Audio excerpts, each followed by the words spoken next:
I pledge allegiance to the flag of the United States of America and to the republic for which it stands, one nation, under God, indivisible, with liberty and justice for all.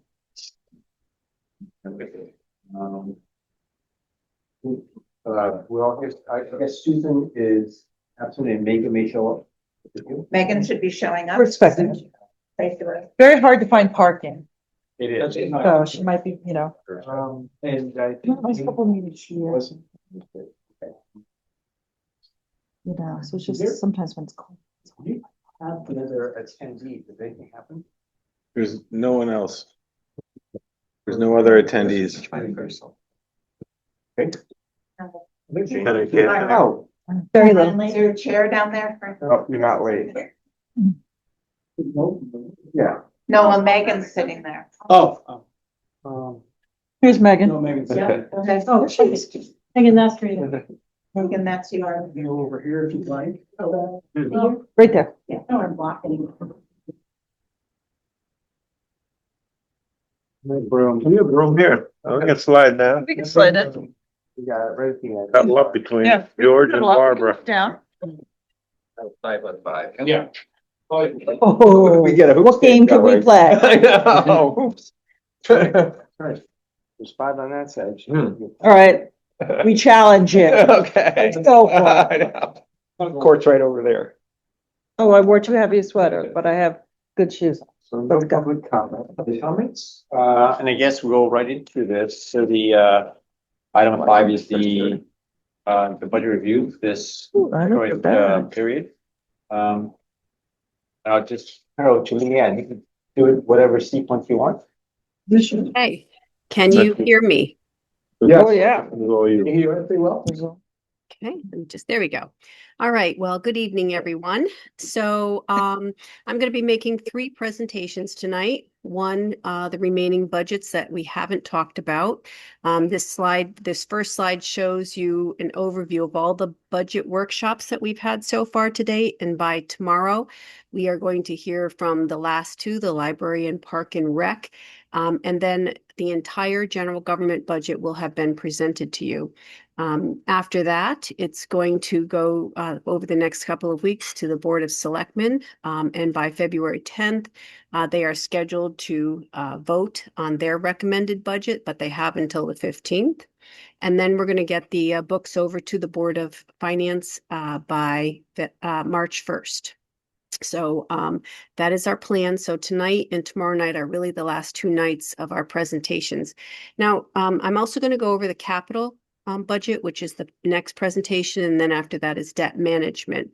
So this one, this presentation coming up are really all of the departments that have not had anything material happening to them. So I'm going to go through them rather quickly, but I don't want anyone to feel like if you have a question, you cannot stop me, and I'm happy to answer anything, any questions you may have. I cannot see you and I cannot hear you. So just wave or something if you want me to stop or if you have a question. Okay. Where is she? Is she on this one? Yeah. Okay, she's on this one. Yeah, I'm on various fiscal year 2027 department budget presentation, page 3. I'll share it with you. Yes, great, thanks. I'm not. Is she here? Everybody got this one, Said she couldn't. guys? Oh, I see. No, but she said she can't see it. See, you have an extra copy. Does everybody have this?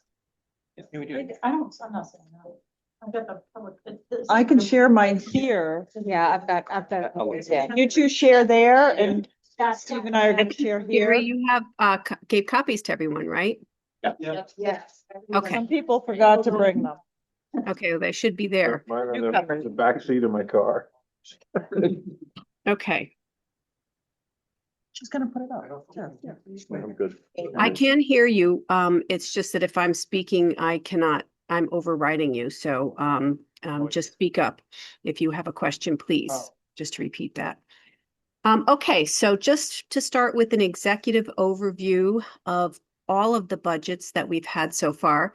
And before the Board of Selectmen makes their final recommendations, the bottom line for the general government budget is that so far it's $22.5 million. The general government budget, which is all of the departments without the debt service, is up 508,000 or 2.6%.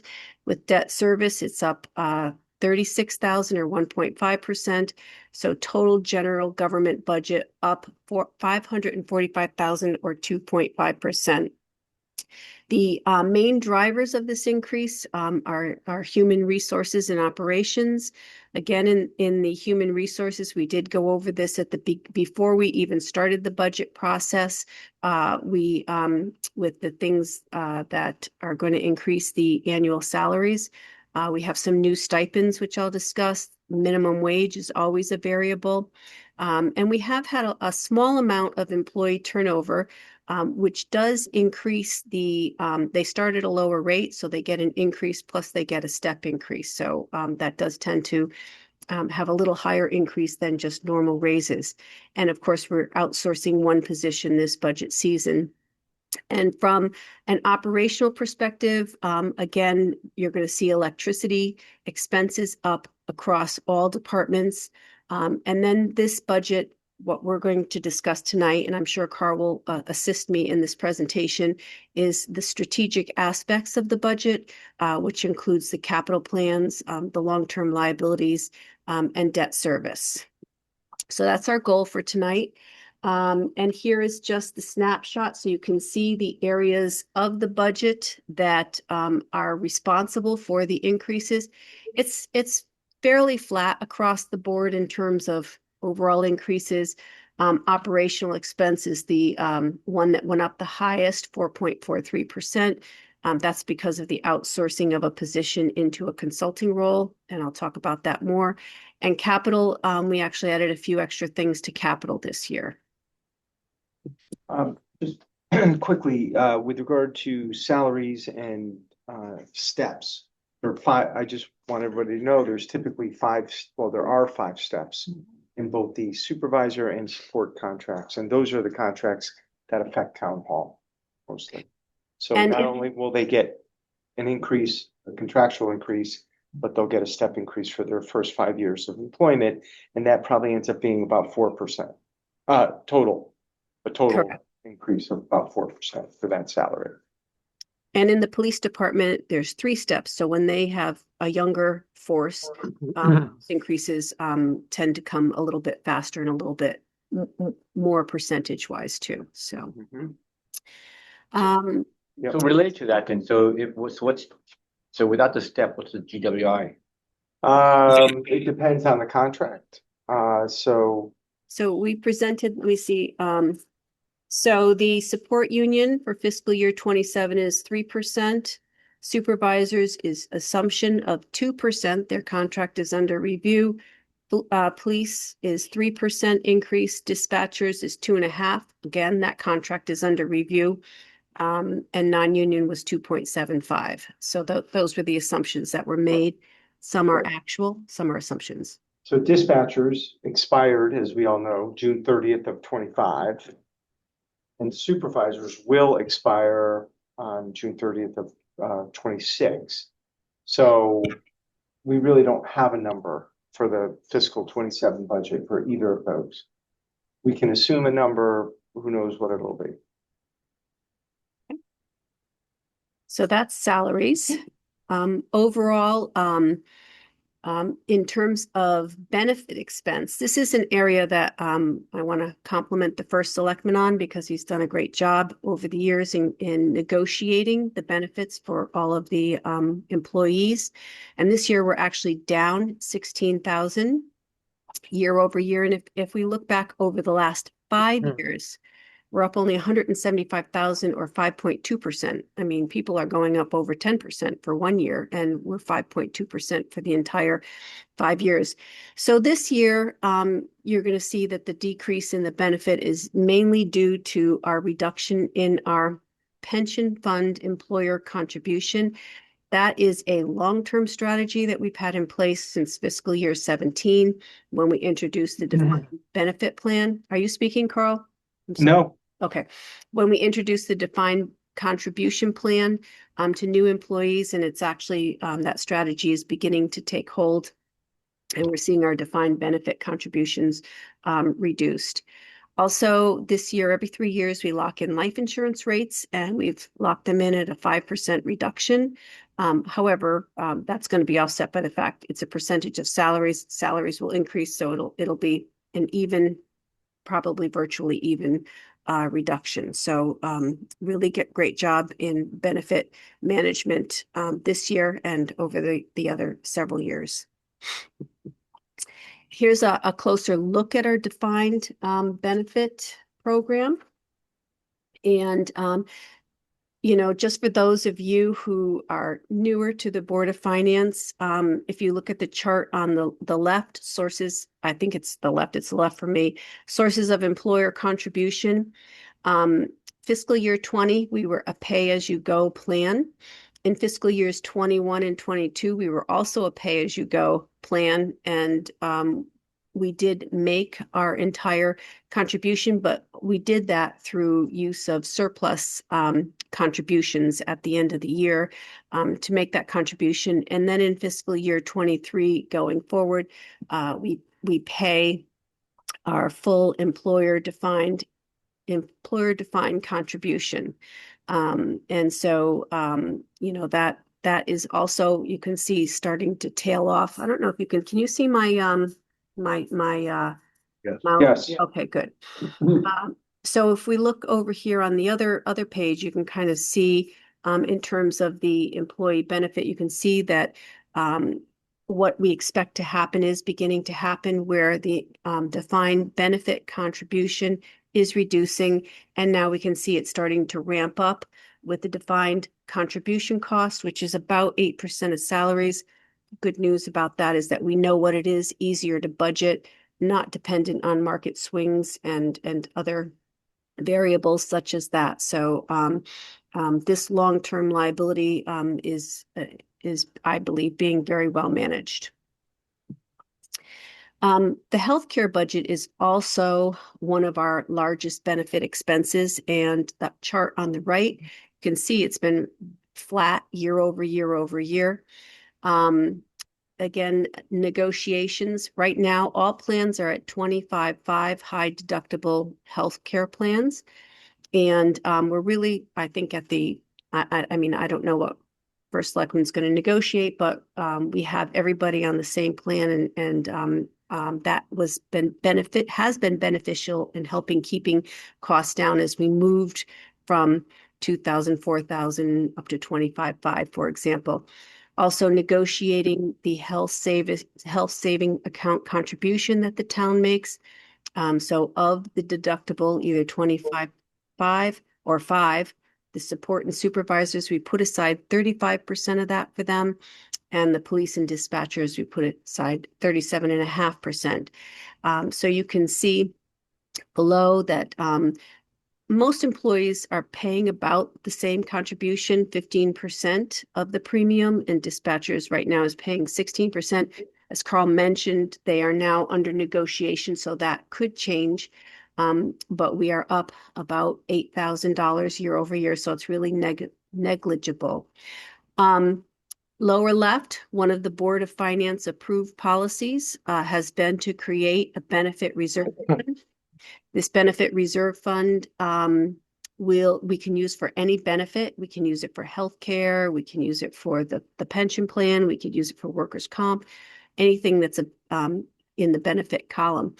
The reason why it's up to 500, the way that it works is that if we budget $1.2 million, for example, in healthcare, and at the end of the year we only spend $1.1 million, we will put the 100,000. We put it into the benefit reserve. I don't expect that it's going to be large like this, but over the past several years, we've, especially in the police department, we have been had a very low staffing level, so we did not use these benefit expenses as expected, and so they were swept into the benefit cost reserve, the benefit reserve, and we use these funds. And if we have a year where we go over budget, on benefit expenses, we would use this reserve to to offset that cost. Any questions on that? Yeah, I think there's several questions in the room. Go ahead, Mark. Just some questions about the plan. Are we fully insured as the town? We're not- fully no, insured. Okay, we're fully insured. And then, the cost share for the employees, I guess I should ask Yeah. you, is that the same whether they have just the employee or do they pay more if they have a second person or a family, or is it same across the Same board? across the Okay. board. And, in terms of that 15, it's probably a little bit on the lower end. There are a lot of unions I see, maybe in other towns, 19, 20. Right. But their plan design may not be as aggressive as ours. Yeah. So when we were using our broker to negotiate these plans over the last really 14 years, I said, where am I getting the biggest bang for the buck? Am I getting it on the premium cost share? Or am I getting it on the town contribution to the HSA and the deductible for the high deductible health plan? And that's where they said the bang for the buck is in terms of rate saving for the town. So that's where we went. And I didn't hit the premium cost share as hard. So in the negotiations, we've gotten a point and a half, 2 points over the course of a contract, but that's where it is now. Yeah. Is 100% coverage for claims after the deductible? Yes. Yeah. Just curious. And prophylactic care, so, Yeah, you're obviously all that. I mean, I'm on the Great plan. plan. It's a good plan. Thank you. Okay, okay. Jane, So do you mean, so if a employee has children, they still play the same? As if they pay the same percent? cost share, like the 15% or Okay, depending on the union. Yes.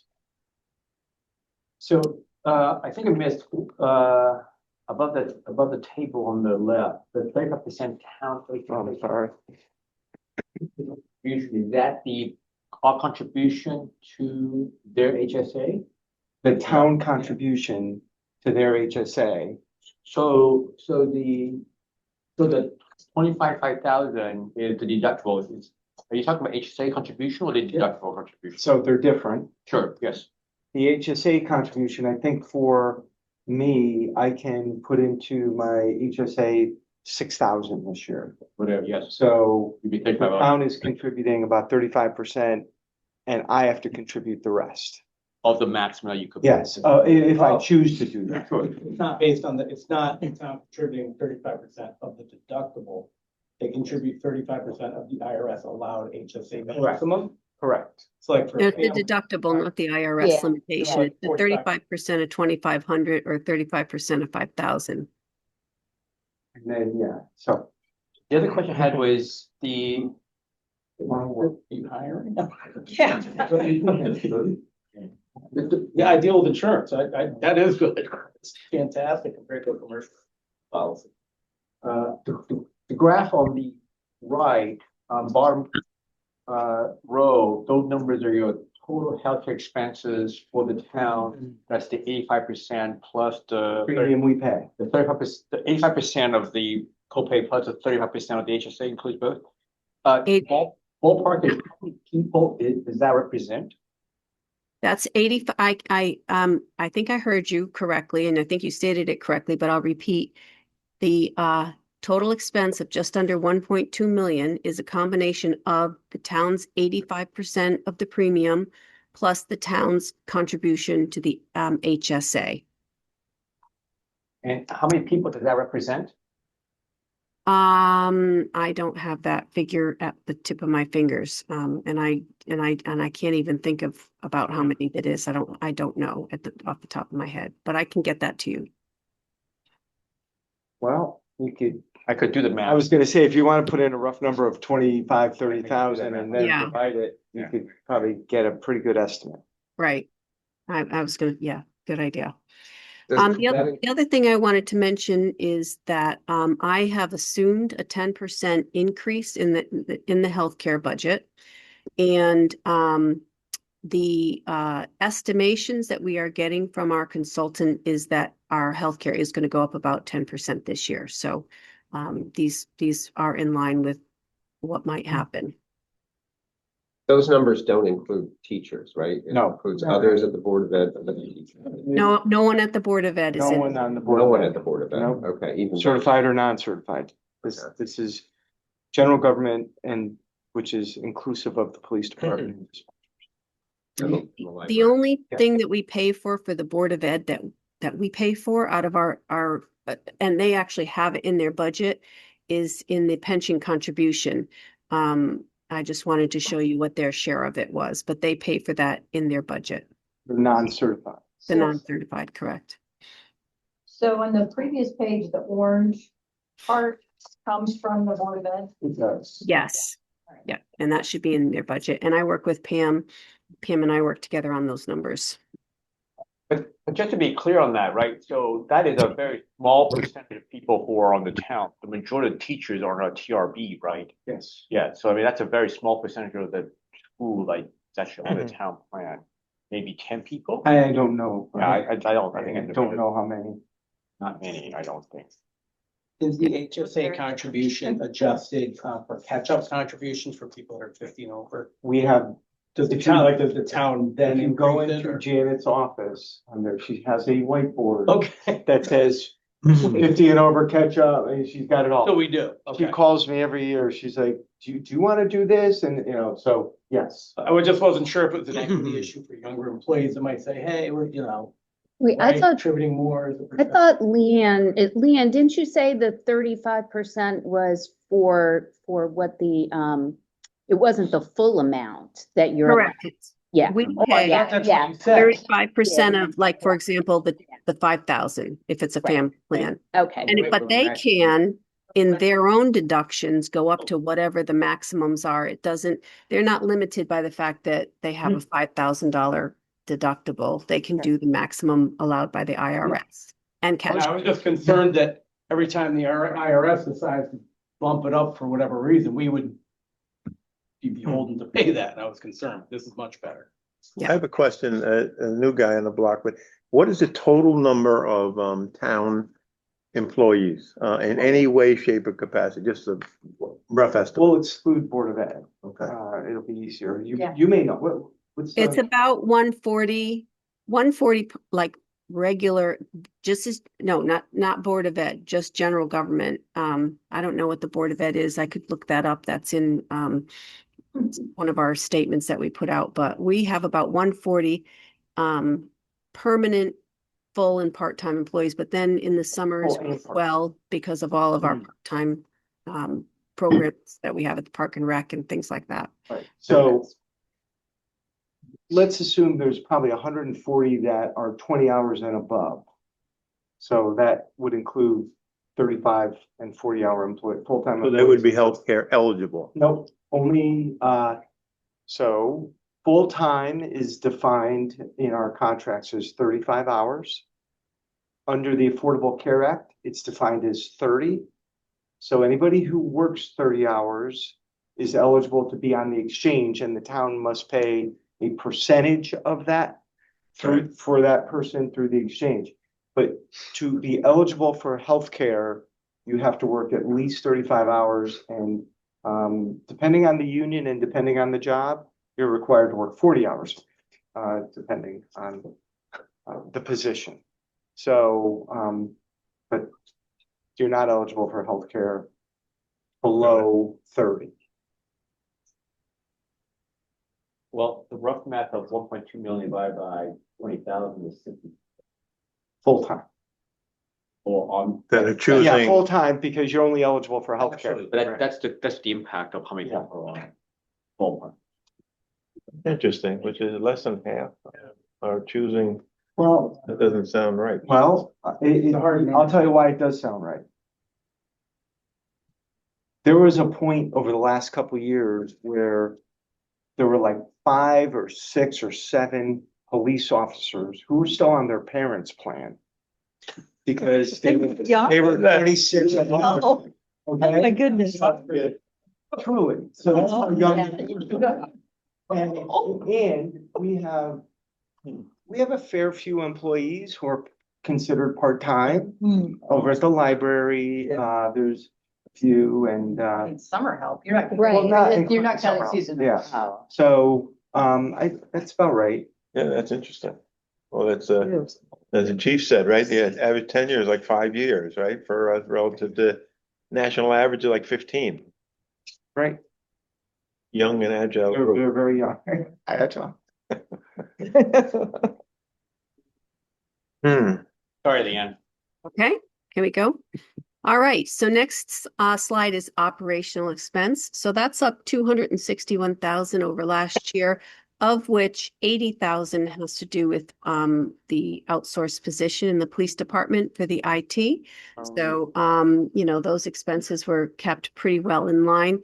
And as you can see in these years, fiscal year 23, 24, 25, when we had that really large bout of inflation, we did have a lot of our price increases come in at that point. Now it's kind of fallen back a little bit, and the extra for this year is again due to that operational outsourced position coming through for a consultant that we're using a consultant. So nothing unusual here for operational expenses. Okay, so that's the big picture. And now I'm going to quickly go through all of these budgets. And again, please wave me on if you want me to speak about any of these. I just want to make sure that we at least touch each and every line item or each and every budget within the general fund so that you can have the opportunity to ask questions. But there's these things don't have a lot of changes to them. So starting with the accounting department, the main driver here is salary. Again, we have 2 new employees, so they are getting a combination of an increase in pay and a step pay. And then we have 1 small increase to our accounting service that we use for our accounting software service. The assessor, again, is up with just salary and step increases, and they also have a small increase to their software price, Vision software that they use in the assessor's office. So total 7.9 or 4% for that budget. Board of Finance has an increase of just under $6,000. We went out to bid for our auditing services this past year, and we have engaged with Mahoney Sable for the next 3 to 5 years. And this is the price that they listed in their contract. So up 7.5%. Building department up. And can I interrupt for a second? Yep. I'm gonna make an ask. Okay. I'm gonna say 10 years ago. I forget the reason why. Under the Board of Finance budget, John O'Brien said, I think we should have a legal line item. And somehow we put in 5,000. Never been used. It has never been used. If this board ever needed legal services, we have a legal line item budget. I think the only way that it would be some sort of conflict is if the Board of Finance and the Board of Selectmen, I suppose, were doing this and we both lawyered up for some reason. Leanne, do you remember why John wanted legal in there? I don't think I ever was. I don't remember that Or actually. it could have even been like more than 10 years ago. Yeah, I think it was more. So we can leave it, or we can transfer it to our legal line item. I want to make you look good. No, I wouldn't remove it from the budget. I'd probably move it to this town's legal line item so that, because believe me, we always need legal. But I mention it because it's never been used. I know it's never been used. So I'm just putting that out there. We can move on. Does the audit cost go up the next 2 years? It does. It does, but not as much as this year. It just goes up slightly. Audit is 26 at 63, and then goes to I don't know. Yeah. Okay, so building department is just salaries and benefits. Were we done? Did we have questions? I'm sorry. I think we're good. Okay. Okay, the fire department. This budget is up the building? 2%. Building is just. Weird. Building was nothing. It was just their salaries and benefits. Was there a question on building about something in the operations? No. Number. Okay. No. So Carl, do you want to talk about, I mean, you did talk about the fire department stipends. Is there anything that you wanted to say about that? I don't know that we have we talked about the stipends? And we did. That tells you what I know. Yeah, over the course of the next 2 years, we're gonna put in a stipend. So the total cost for that this year is 7,500 and is it 15,000. right, and then another 15 next year. I've done that with a lot of different things over the years. I've tried to phase things in so that they don't hit a line item all at once. This is highly satisfactory to the chief. The chief has been chief for 10 years, Joe Johnson. He's not going to be chief. You know, there's only so long you're chief. And I think there's only so long he wants to be chief. And it's really to incent people to try to rise through the ranks of a volunteer fire department when volunteers all over the state are not coming out for fire departments. So we're not going to a paid fire department yet, but this is something that other volunteer fire departments are doing with their leadership team to just try to get folks to step up and help with recruiting and help run the department for the time they put in.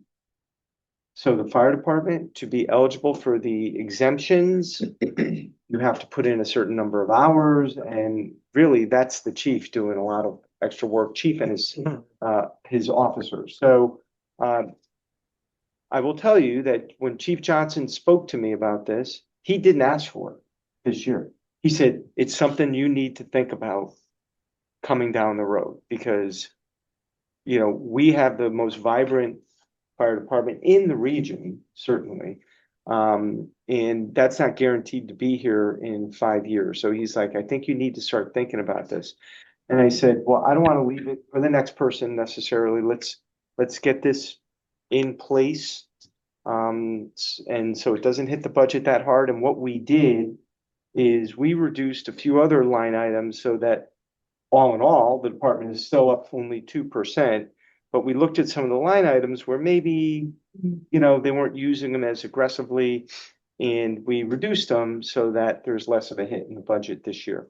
So They also are upgrading the ESO or EOS. I forget the initial. ESO is the software system they use. So not that this is budget related. The prior fire marshal was using a software called CodePal, which one other town was using. And he's like, oh, it's the best. You have to use this. The new fire marshal came in and said, we're going to use ESO because that's what your fire department uses. And now when I do my inspections, it goes into ESO, this ESO software. And when the fire department goes into a building, they can just pull up and they know that I've been there. They know what I've noted. They know that what corrections should have been made. So we're switching to that. And I guess there's an upgrade. There was an article in the Wall Street Journal, I want to say 3 months ago, about how all these public safety software systems are being purchased by private equity. And there used to be a bunch of them, and now they're being purchased up and consolidated. And they were talking about price increases because there's going to be fewer and fewer choices. So I did see that. And Equipment manufacturer, yeah, equipment. that's absolutely Yeah, true. like the trucks and Yes. also Yep, consolidating like that's, three. that was also in trucks. that. Yep, software and equipment. So Oh, can I ask a quick question? yes. Where does the fire department for recruitment? You just talked about volunteers and like, where does that money come from and what do they do? And why don't they have a line item specifically for recruitment? I don't know. I don't know what they do for recruitment. I don't know what I'm not sure. You'd have to ask the chief. I can certainly ask him what he's doing for recruitment and I don't know if it's word of mouth, but it's a good question. Cause I can tell you, I mean, when Joe's chief says that, I mean, about us having such a great fire department, it's true. I mean, my son's on the fire department and he'll send me a text message. He runs out the house and says, I'm going to Clinton for this. I'm going to Westbrook for this. Like they're everywhere. How old is So, your son? He's so young. 16. Yeah, see that. But look we how young are, he is. we are very much a department that the other departments rely on. I think it's a lot of family. Regionally. They stay within the family. They keep joining. You know, Chester, one of the guys in my office on the Board of Finance, well, public, and he said that's one of the areas, it's a hot topic, there's a lot of controversy in the fire department in Chester. I don't know what that entails, but About what? fire chief and compensation and Yeah, I don't know. 20% raises requested and things that this is. I do know that statewide, there is a push to try to figure out how most fire departments are volunteer across the state. Connecticut is made up of 169 towns, 134 of them are small towns. And those are volunteer fire departments. So, and a lot of them are definitely hurting from a volunteer perspective. So we can maybe find out more, how they are recruiting, and I can Just be interested. But I don't know if the town is doing something right by offering every incentive at the maximum amount we're allowed to. We also, I would argue, have the best equipment for our firefighters that we could possibly have. We spent the money. At the end of the day, when you look at a fire department budget of $676,000 plus their capital budget, plus the money we're putting aside in the sinking fund to pay for the equipment, you know, you're talking about $1 million budget, plus pension. So, you know, $1 million, somewhere in there, just rough numbers. You know, that's 5 paid fire department fire. That's 5 paid firefighters with benefits. You know, so it is you know, we have to be fiscally responsible with this, but we also have to understand if we want a robust volunteer fire department, we need to make the investments, and we have done that. So, But the fire department is staffed appropriately, robust, and we're just kind of looking ahead in terms of, you know, what's the industry trends, right? Just away. Yeah, we're looking ahead, right? It is staffed appropriately right now. I'm very involved on the CCM level, state level, with the firefighter cancer relief fund, firefighter recruitment. I'm involved in a few things, especially the cancer fund. Many of you may have read that it is a hazard of the position when you're a firefighter, a multitude of cancers. Just from breathing in toxins, and the equipment they use, which is flame retardant, is filled with PFAS materials, because that's what they use to put out fires. And that, you know, so they've got to get beyond that equipment. So the push right now, and it was passed by the legislature, was to put a 5-cent charge on your cell phone bills. That was supposed to go into effect January 1st. The cell phone companies said, no, we're not ready to do that. So now it's scheduled for January 1st of 28, but we're trying to get the legislature to make it July 1st. Because cancer claims, and I'm kind of getting off the budget a little bit here. There was a push by the firefighter unions to put these cancer claims in workers' comp. If you put them in municipal workers' comp, that is not a number actuarially that you can, I don't know how many guys you're going to get with cancer, and I don't know what the treatment's going to cost. So the concern with KERMA, where I'm actually chairman of the board, and CCM lobbying at the state legislature, was to say, no, we need to find another way, because if you put it into workers' comp, municipal insurance workers' comp insurance is just going to skyrocket. So we're trying to find a funding source that when these claims come through, they will go through the workers' comp process but they will be paid from a state fund, not from the towns. I'll get off. Let's. So anyway, that's where we are on the fire department. Okay. Let's see. Any other questions? I was gonna ask one, but Megan, did you have your hand up? Yeah, I was just curious, I know they get either a discount on their taxes. Where does that show up in the budget? That will show up on the revenue side when we calculate the mill rate. Okay. So when we calculate the mill rate, we do the elderly tax exemption, 90,000. We do the firefighter exemption, which is about 110,000. So we just remove that as a revenue. And then we do all the other stuff when we calculate a mill rate. Right? I have a question, and this is really just before we go through too many of these. Is there a process by which you or department heads use to sort of eliminate line items from their budget? Just going through, I see some, it's like budget and then nothing, budget, nothing, and it hasn't been spent in a few years. At what point do You mean like the Board of Finance legal? Well, No. yeah, no, when you brought that up, that was sort of my, Yeah. that's right, I remember, because everyone I looked at, there've been several lines. Yeah. So we We don't hamstring them, but on the other hand, after We several do. years. maybe True, don't and we really do. have money. We actually, and maybe there are still some, but we actually do try to go through these. And, if it's $500, we might. No, no, but like here, like in the Go accounting, ahead. this is Leanne's Yeah, go bailiwick ahead. here, 5,000. And I know we're always gonna potentially need to outsource, I'm assuming that's what that is, purchase professional. 5,000 and 24, and we use 1,550, 5,025, we use 1,500. 5,026, I'm assuming we will probably use something, so maybe that was a bad example. If I may I comment? Yeah. Yes. Make a comment.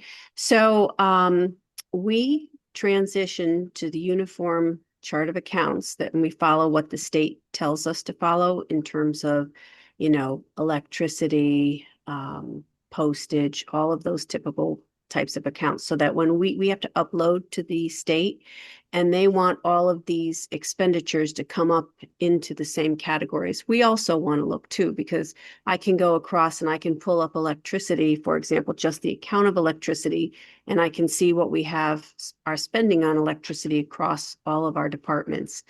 So over the past several years, we have been doing exactly what you're saying, and it was a lot worse if you had looked at this 5 years ago. So we are, our goal is to do a combination of two things. Make sure that if a department is spending a material chunk of their budget on something important, that we have that focused in the budget, so we're not and what, if I may digress for a second, another thing that the department heads used to do is they used to just lump everything into one category, and they'd spend it on landscaping and on supplies and things like that. So we want them to put these expenses towards what they really are, so that we can get a meaningful look at how our monies are being spent on a budget, at the budget level, at the general fund level. And, it's been a long road, and we continue to fine tune every single year to the extent that we can. And it is moving in the right direction. Okay, great, yeah, and I really, it's not a criticism at all, I just wondered. Yeah, no, it's a great point. And you can see, look through, I can see somewhere in the past, it's just gone now, line item's still there, Yep. maybe it was budgeted in 24, but there's no budget anymore. Yeah. So you could, in the next one, fire marshal, it's like under administrative supplies, you can see to your point, 2,300 under, towards the third line from the bottom, Oh, yeah. and 1 year it was spent, well, this year, Oh, yeah. so. Could we probably cut 1,000 from that?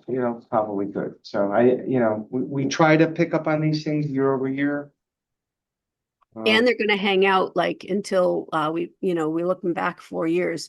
If, like, for example, on administrative supplies, we did get rid of that line item, but we have to keep the history there too. So, Right. so That's right. Yeah, that's gone already. okay. So fire marshal up 2.2 thousand or 1.4%, all salary, nothing exciting happening to this budget. Registrar of voters, same thing. Sorry, hold on, Leanne.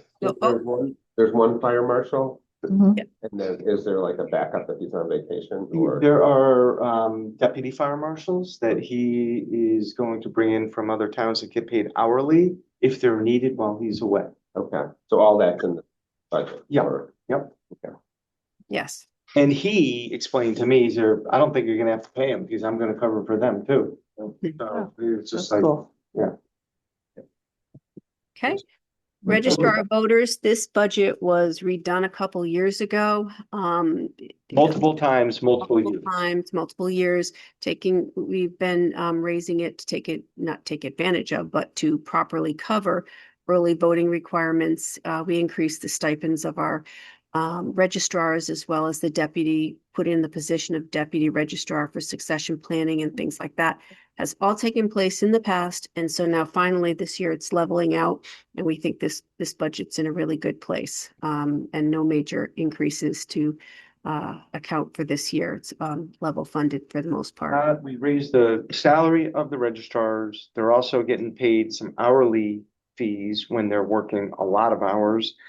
And over the course of fiscal 24 and 25, we brought on deputies' salaries at 2,500 and then 5,000 for the deputies. Yeah, built them up over time. Selectmen's department. So this budget is up 40,000 or 10%. And this has to do with our human resource consultants that we have.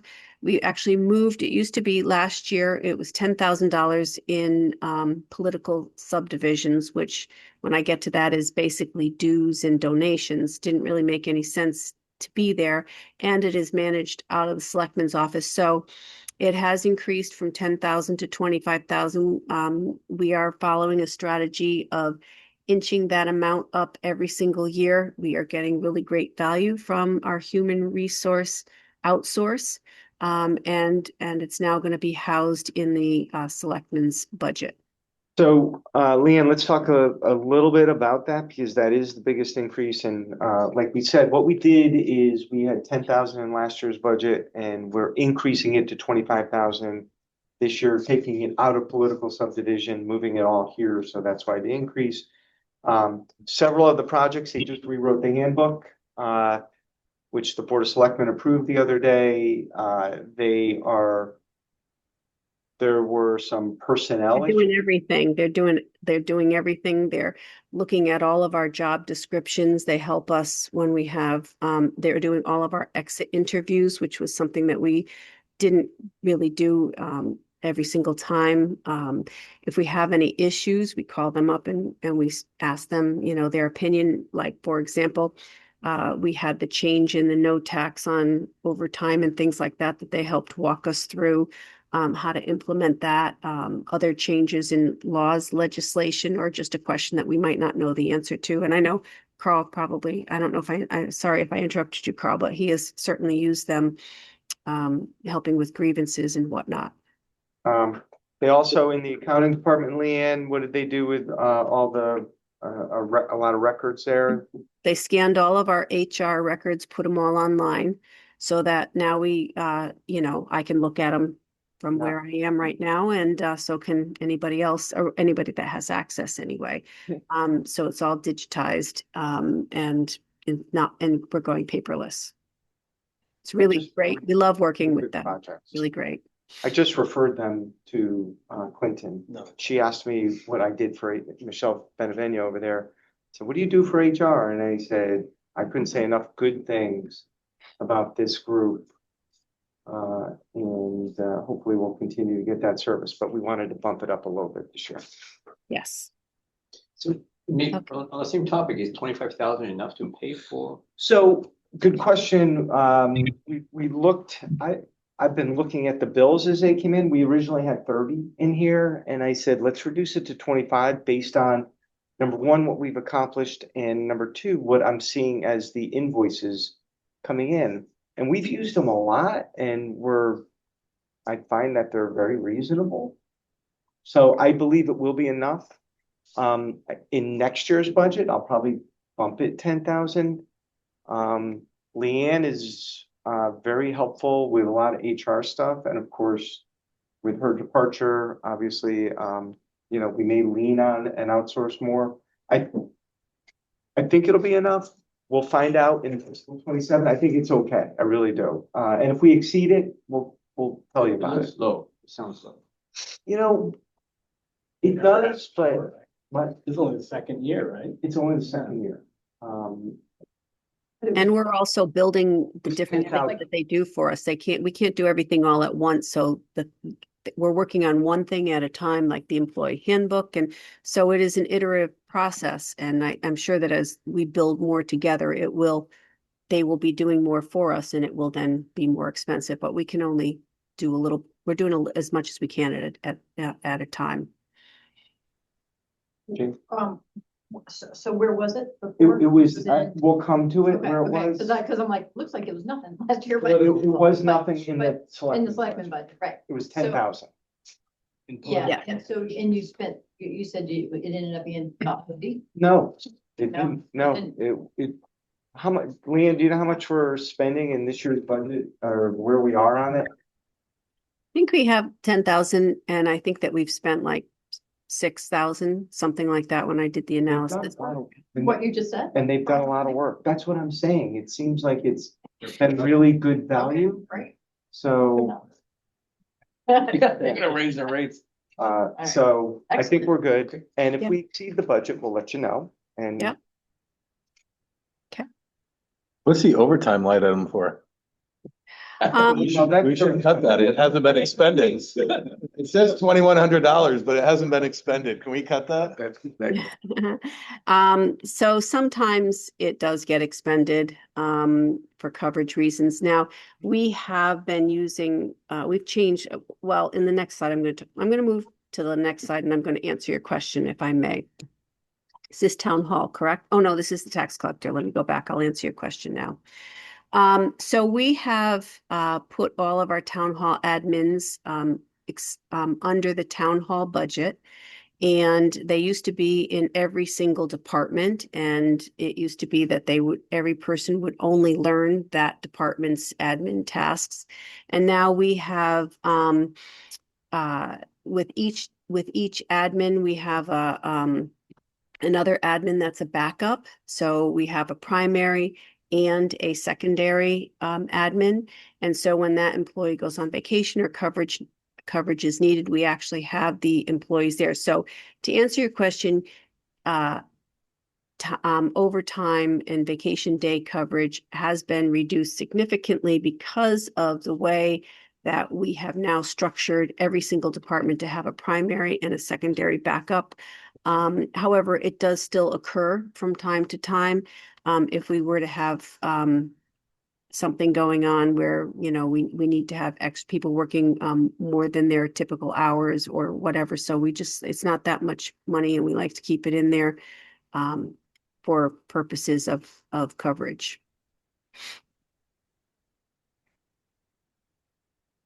But yes, we haven't used it in several years. Probably not answering my own question, but okay, tax collector budget. This budget is down 89,000 or 37%. Here we had an employee that left the tax collector's office. That employee was a level 9, and we took advantage of how we use our town hall admins. We moved that employee to the town hall budget. You will see that budget is going to be increasing. But this employee that left had benefits that were in this department as well as salary. And so that transition to town hall minus $89,000 in this budget, but you'll see that it goes up, but not as much in the town hall budget. And I think, oh no, town hall is not next. Any questions on this employee? Little color, it was level 9 family insurance plan, and we hired level 8 single. Right. That's what you're gonna see. The, on tax collector, the purchase professional services, is that a lockbox and then the process of mailing out tax bills? Is that where? That's QDS quality. I forget what it stands for. We call it QDS, but that's oh, are you answering, Carl? I can't hear. Go ahead. Quality Data Systems, that's their software program that they use. and it does interact with the vision, which is in the assessor's office. So that's what they use that's how the tax bills go out. After referendum passes, we put a package together and we send it to QDS. QDS gets the bills out. Okay. All right. And then Box is paid for. We have Webster Bank is our correspondent bank. And, with the balances that we have there, a lot of our services that we get from them are covered by balances. So we don't have to necessarily pay an outright expense for it, but we pay for it through compensating balances. I think it's almost appropriate right now to tell the story of, God rest his soul, Bob Fish, our former town treasurer, and how he used to almost on a schedule take the money collected from the tax collector and go to the bank every week. It is red convertible. It is red convertible. From his Don't do that anymore. his parking spot. We now have, through Webster Bank, we have a secure service come and do that. We were like, there's a risk there. I know, when you think about it, without a gun or a patrol officer or. We have Brinks pick up our money, and we put our checks through here in town through a remote deposit capture, and everything's done online. So the money, unless it's in hard cash, does not go to the bank anymore. So that was all fixed. Okay, Catherine Hepburn, the electricity line item was increased. And you'll see this again across the board. Electricity in the operations has been increased, and we just put it up to actual fiscal year 25, actual 47,000, just under 47,000, fiscal year 27 request 47,000. Town clerk, again, they went through a period of, they had 2 brand new employees. So both of those employees are experiencing salary and step increases, which accounts for, and benefit increases, which accounts for the just under $12,000 increase, or 4.2%. Here's town hall. Okay, you can see that's up 73,000 all in. And the tax collector department was down 89 or 83,000. So you can see that the town hall admin was transferred here, both salary and benefits, which is lower than what it was in the tax collector's office. So net, we did save some money. Also increased electricity at the town hall building. Treasurer's budget is paid by a stipend, and that has was increased last year, remains the same for this year, $10,000. Leanne, just if I went back a page, on the town clerk, the purchase professional services, is that like imaging documents or what? It's COTS. Yeah. Their town, well, It's how they do their recordings. It's how they take in their documents, do their recordings, scan it, image it, I'm a former town clerk, Okay, that sounds. so. Yeah, a lot of these systems that we have are very specific to the department. She had a computer in Wallingford. Yes, they did. We had the same system. Casey had one computer as well. Casey was the zoning officer in Wallingford. I was the town clerk in Wallingford. But we tend to use the systems that are used by the other 169 towns, or at least a large percentage of the towns, unless they have their own proprietary systems. But these are very specific to the types of business that they do. Okay, any questions before we move on to the next section? Do you want to go back over any departments or anything?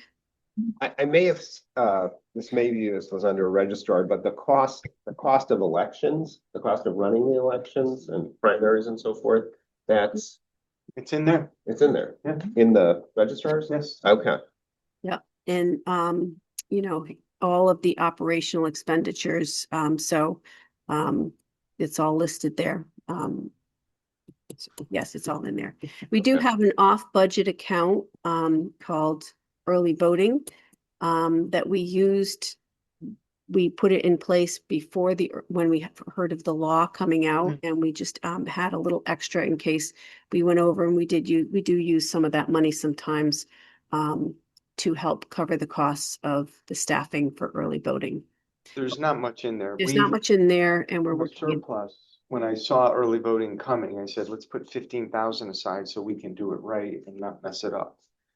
And so we did that. Not only that, the state has given us some money, not enough, but something. And so a combination of some of the state funding and us increasing our budget to where it needs to be has met the needs.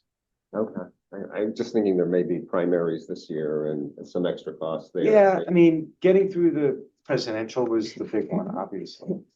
I think we're in good shape there. We are. Yep. Okay, non-major budget line items.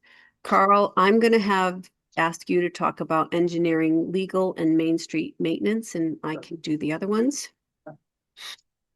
So I'll just do it then. Engineering, that budget was at 80,000 for many years, and I keep increasing it because we keep getting large engineering bills. And for those of you who are newer to this board, over the last 2 years, we've been getting a lot of grants to do projects.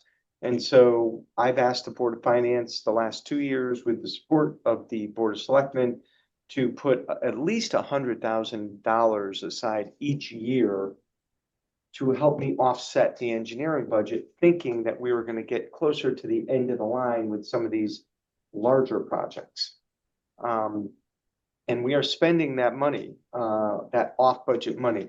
But our regular engineering is for a lot of the design work, and I'm finding that we are spending all of it. And that's Jeff Jacobson. He's our consulting engineer. And I'm just bumping this budget up because it was stagnant at 80,000 for many years.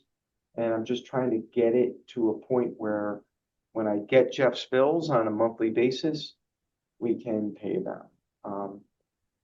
We've had, when I first got in here, I remember Chris Costa and Chris Nelson came to me and said to me, do you mind if we apply for grants? Because the former first selectman didn't like us to.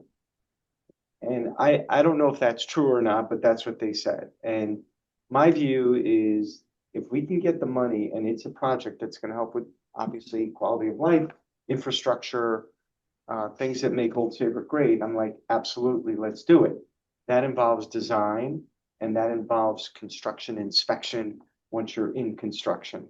So it's expensive to do projects. So that's the engineering line item. It's up. Yeah. So it's like Park and Rec for parks, is that in Park and Rec budget, or is that in this? Is that? It would be in this. Okay, so budget. it's, Yeah. okay, Oh, yeah. no matter what department it is. Pretty much, no matter what department it is, except for last night, Chris Costa talked about ordinance 71, which is when a developer comes in and we get peer review, and the peer, like Jeff Jacobson and somebody else might say, hey, to review that Whole Foods project is going to cost $40,000, we think. We'll bill the applicant $40,000. So that, not for that. Right. Yeah. But for everything else, yes. Ferry Road, yes. That project. So legal, just bumping it up 10,000. Mike Cronin was the town attorney for many, many years. Mike was very good at what he did, but he was a bargain. He billed 1975 rates, and We're so lucky. we were lucky. We're now with a firm, and it's a little bit more. So I'm just bumping it up $10,000. Main Street maintenance. So that Main Street maintenance was something I put in about 5 years ago, $10,000.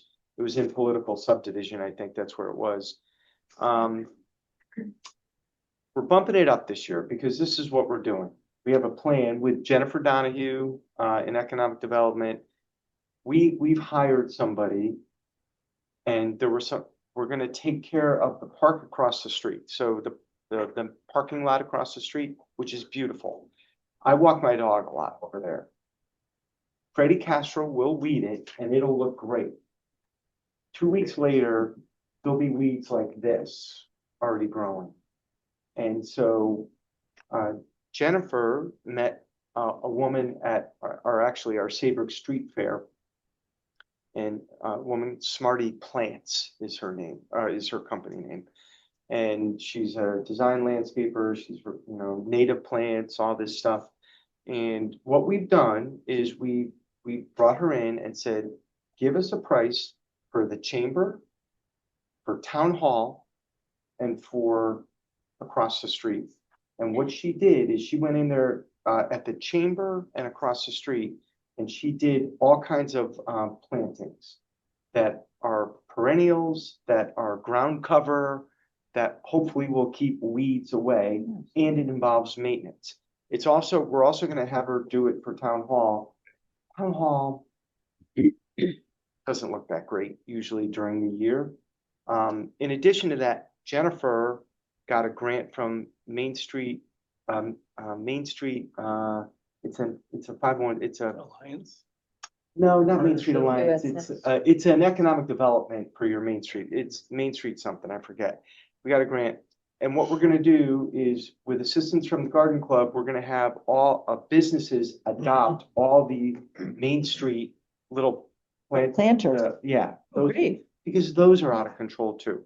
So the hope this year is that Main Street and all Town Hall and all the adjacent areas are gonna look the way they should. Mhm. And I get so frustrated just walking up and down, running up and down Main Street, whatever I'm doing, and looking at stuff and saying, we can't keep up with it. And we made the jump this year. We're gonna invest the money, we're gonna do it, we're gonna make downtown Old Saybrook look the way it should look. And that is the plan. And I hope you endorse it, because Definitely. I firmly believe our Main Street should shine. Absolutely. Absolutely. Not only that, sidewalks are getting done, crosswalks are getting done. Bill Claffey is gonna get all the parking spaces done this spring. So Main Street should be in tip-top shape. Can we get the big holes in the, Yes. where we park, please get All filled? of Main Street's gonna Yeah. be repaved in parking spaces. Mhm. Money's already set aside. Yeah, I think it's terrific. It's gonna be The beautiful. Garden Club has done a great job in the past. And in political subdivisions, you'll Job. see I increased the amount that we're gonna take part, but we'll get to that. So that is, I think those are the three. Any questions on that?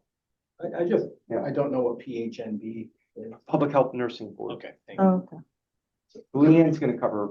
So, okay, so Yeah. animal control, Hold on, Leanne, hold on. go ahead. So I think for most of these boxes, you have, the amount going up, and then the bottom row is the amount. The current amount going, right? And so. Correct. Animal control, Yeah. that's switched, so are we saying that? Is the current amount 17,000 and they're down 3,000, or did you cut their? Oh, I see. Yeah, some of them I did backwards. I'm sorry, George. you cut them It's back. down. So Yeah. animal control is a good example of a budget line item that for years and years and years, we put $20,000. Every single year we put $20,000. And then we realized that we had almost $150,000 in that account. So we're decreasing animal control, $17,000 down to $3,000, and it will continue to be $3,000 for several years because we typically only use $10,000 to $15,000 a year. Those are the things that we use at the dog pound, taking care of the animals that they bring in, and some of the other expenses that are associated with operating that. So that is just a decrease that's going to happen. So the budget amount is $3,000, and it's down $17,000. Environmental health is where we pay CRAD our dues. They're the health department. We also pay for some mosquito sprays and things like that.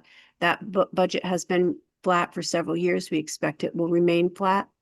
The ethics budget is just a small amount in case there's an ethical issue that arises. There's a commission that occurs, and we've just kept that budget at $950 for several years, and we actually have never had to use it, fortunately. Insurance budget is going to remain flat. Typically, our insurance through Kerma goes up about 3% per year, but we were able to work within the budget. We had a little bit left over, so I felt that, there's no need to increase it this year. Seems an appropriate amount, so I didn't want to increase it. Public Health Nursing Board remained flat. That's the programs that they used to do through visiting nurses, but they've changed that program around, but offering health nursing services to the residents of the town of Old Saybrook. Street lighting, several years ago, we changed all the lights to LED, and we were budgeting about $70,000 a year. Well, now, after all these years, we're starting to see a little maintenance needs of those lights to be replaced and things like that. So also the cost of electricity has gone up. Were you going to say something, Carl? Nope. Okay. Does the town own the lights? We do. We bought them about 10 years ago, about 8, 9 years ago, I'd say. That budget used to be one number, about 150. $150,000 that we just wrote a check to Eversource every year. Yep. And that line item has probably been the biggest savings over the last 10 years in Yeah. terms of a line item. But yeah, we bought them. Yeah, that was a good move, really good move. Tree warden barn budget that's typically flat, but that's up $5,000. We just had a grant to do a tree inventory project that you may, I don't know if all of you are on the Board of Finance or if you read about it, but with that inventory project, it's going to cost us a little extra money to keep up with that. So that budget has been increased by that amount to $64,000. And waste collection, it's expensive to collect trash. That budget goes up every single year by Always, $1,000. let me interrupt. That's always going to the parks, doing the trash pickups. It's not what Public Works does on Main Street, picking up the trash, or the transfer station. And the water hydrant budget is also flat. That's just for the fire water at the ready for the fire department that we have to pay Connecticut Water. And we've been working within that budget every single year. For a while there, they had a lot of increases, but I think that we are at a level right now that we can absorb any increases that they may have for next year.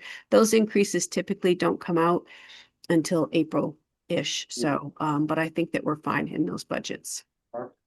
Okay. No, I was gonna ask about waste collection machine. I have a question, Carl. Yeah. And I think Main Street, like Kudo, I mean, I think that is like our, you Google, quaint New England shoreline town, it should be Saybrook comes up. I think awesome. There's another area that just gets so much play, and I think it's only covered by Beach Association, but Maple Avenue, I can tell you, the hundreds of walkers and runners that cross, as I pull up, the end of my road, and Barbara's part of it. It's just such a beautiful part of this town. Does the town support any of that, or is that all the Beach Association as far as the the grass, the sidewalks, the Sidewalks, trash, sidewalks on I think would be the west side of the street, our town sidewalks. We would do that, But the other side is not. but the other side is not. Yeah, so I mean, really, then we have to appeal to the Beach Association, because there's not anything there should be a lot more, flowers and green. I mean, That's that should be associations. beautiful. I mean, Yes. that's a shame. It's It's no not, offense. it's gorgeous, but Right. it should be nice. All right, so we'll take that Nolan off. does a your plate. good job of the flower. We do a good job of flowers. It's just a general question. I mean, I looked a little bit ahead of your slides, so I know you're gonna go through the commissions and something else, but I'm just wondering, I mean, I like the way these blocks look, and I like that, but it's just sort of in terms of general numbers, on your slide 4, where you had basically the overall numbers in terms of salaries and benefits and operation, the operation came in at around 6 million, right? And, like on the last block, fire hydrant was almost 10%, it's over 10% of that 6 million, right? And so the question is whether you can identify some of the other large items that are part of the 6 million, like this, how far up is electricity, right? And how far up is, I mean, because right now, each of these operations is broken up into the various departments, but if you basically pull them all together, or the particular categories that become the majority of that 6 million. George, every year I always run I go into the the budgeting system that I have here, and I run an Excel spreadsheet that shows me where we spend all of the largest operational expenses. And I forgot to do it this year, and I've never gotten a question until now, but I will do it. All And right. I'll tell you tomorrow night. I- George Klein. So I happy know. for you So you tomorrow caught night. me I'm so unprepared. sorry. It's okay. I'm glad you asked, and I will do it. And I can do that exercise for any of these categories, salaries, benefits, operations.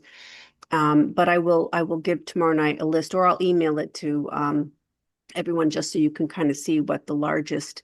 So we know 80,000 is that outsourced position at the police department. We know that 29,000 is for the youth and family appropriation. That's considered, that shows up under an operational. So there's probably a couple other things. They tend to go down to $500, $1,000 pieces here and there, but I will get that information for you before tomorrow's meeting. So I can probably take on page 28. So why don't we just start at the top, Affordable Housing Task Force. That's under the Planning Commission, and I think Chris Costa said that they can handle any expenses within their budget. Capital Region Council of Governments is a subscription fee that we use for certain products that we purchase through a cooperative that we might get better pricing on. Software, our Municity software is one of the items that we purchase through the Capital Region. They're a very large organization that does a lot of RFPs. Clean Vessel Act is a boat, the pump out boat on the river that Essex, Old Saybrook, Deep River, and Old Lyme, a bunch of towns on the shoreline. We contribute to run this boat, and it does a great service for boaters in marinas and on the river if they need a pump out so that they won't discharge into the river. Connecticut Conference of Municipalities, that's our dues based on our population. It's been flat probably for 10 years now. And same Council of Small Towns, that's why I'm in a tie today. I was at the annual town meeting for the Council of Small Towns, and that is their dues based on those are both essentially lobbying organizations that the town belongs to. And I serve as a director on both of those boards. Connecticut River Coastal Conservancy is just a nonprofit that asks for a donation every year. They do a lot of river care, pollution cleanup, awareness programs. Cypress Cemetery, so the cemeteries, there should be a couple cemeteries in here, actually. We generally give $2,000 to the cemeteries. Astoria Council of Seniors, they ask us for money every year. And this is the amount of money they asked us for this year. And it's been around that number for a few years. It goes up 1,000 or two, but it looks like it's flat. River Valley Transit are the green buses, our transit buses that provide a great service. You see that went up a little bit. Hope Partnership asked us for money last year, and we put it in the budget, and that was last year. We're keeping it flat. They didn't ask for anything different this year. They asked that it remain in the budget. Our COG, our local COG is, these are our dues to the local COG for $13,000. So the Memorial Day Parade and the Starlight Festival and the Torchlight Parade are not political subdivisions. So you'll see that we move those. Where do we move them, Leanne? To the capital reserve for town festivals. So an off-budget account, right? Because we were doing the budget the other day, and we're like, why are these in here? They should not be in here. They're not political subdivisions. So we removed them, but they show up somewhere else. Middlesex County Substance Abuse, again, these are just, we get a lot of requests from local organizations saying, hey, can you still help us? They're 501c3s. They help with local issues that are in our community. Middlesex Paramedics, this is something that goes back 12 years ago. They're asking, that is Middlesex Hospital, asking towns in their catchment area to contribute to their paramedic services, which they say runs at a deficit. It has remained The original plan was for that to go up 10,000 a year over 5 years. It never went up after the first year. There was a lot of pushback. Historical Society, we've been given 5,000 to for ever since I can remember. This is our dues to the probate court this year. There are 9 towns in the probate court, and we all contribute based on per capita. And that's that. Riverside Cemetery, 2,000. Shoreline Soup Kitchen, I just put it at 10,000 this year. They asked for the same amount. I just put it, we used for years and years and years, and whatever this board's pleasure is, we contributed about 6,500 for the last 10 years. Last year we did up it. And because I did include a few other increases, I reduced that one by $1,600, but whatever the board's pleasure is, I'm happy to accommodate that. It's not a lot of money. Why was And that such an odd number? The 11? I don't know why it Okay. was. I don't know why. That was, yeah. The garden club came in a couple years ago and said, can you support us? And I said, you guys do such incredible work. Tell me how I can support you. And she said, can you give us money? And I said, sure. So I said, every year you should send me a request. And why don't we get that to a number that assists your organization do the work that makes our Main Street look just phenomenal. And so they came in again this year, and I said, I'd like to get that number. It's probably going to stabilize. Maybe again, we'll increase next year. Maybe $3,000, $4,000, or $5,000 should be plenty for them. But I am suggesting an increase this year. HR, you saw where that got moved to, Selectmen's budget. Literacy volunteers came into the Board of Selectmen a couple months ago and said, can you support us? You used to do it. They've been asking every year. And so we put it in this year. And Valley Shore Community Television, they're, I think, an important resource. They rerun town meetings. I just think they're an important organization to have for local programming. I know Jim Therian in town does a program on there. Does he? Oh, yeah. He Is that does the some transfer sort of, station thing? whatever he does. And it's just, so they asked for money, and they didn't ask for how much. I put in $350. That was something I gave to Leanne the other day. They just asked for it.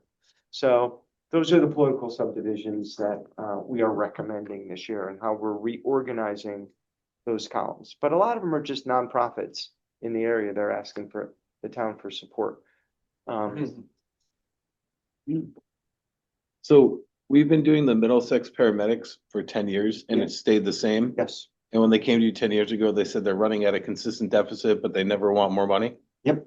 How come we don't add, if we're gonna give them money, why are we not supporting the local Old Saybrook Ambulance Association? They've never particularly asked. So we do support them. Well, I know we do, but So we don't budget, I mean, we don't, they're a private entity essentially. they're an association. Right.